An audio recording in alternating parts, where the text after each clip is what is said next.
My name is Muskan. I read in 11th class. My school name is Government High Secondary School, Karnashargan. Today, my topic is memory enhancement effective learning techniques. Many college courses require you to memorize mass amount of information. Memorizing for one class can be difficult, but it can be even more frustrating when you have multiple classes.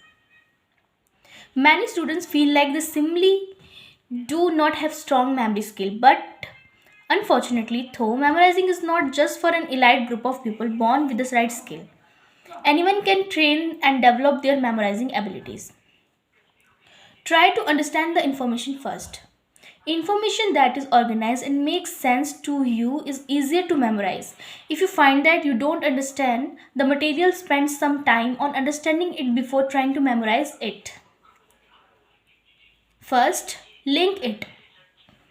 Connect the information you are trying to memorize to something that you already know.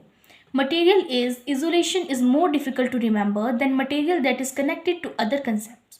If you cannot think of a way to connect the information of something you already know, make up a crazy connection.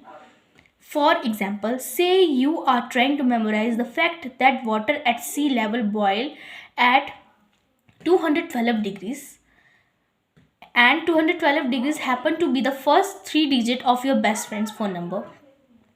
Link this two by imagining throwing your phone into a boiling ocean. It's a crazy link, but it can help that fact to stick. Second, sleep on it. Studies show that your brain processes and stores information while you sleep. Try to review information just before you go to sleep, even if it's only for a few minutes, and see if it helps embed the information in your memory. Third, self test. Quiz yourself every so often by actively recalling the information you are trying to study.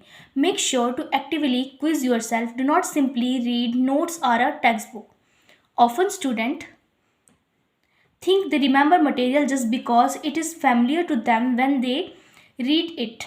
Instead, ask yourself question and force yourself to remember it without looking at the answer or material. This will enable you to identify areas that you are struggling with. You can then go back to one of the memory tricks to help yourself memorizing it. Also, avoid quizzing yourself immediately after trying to memorize something. Wait a few hours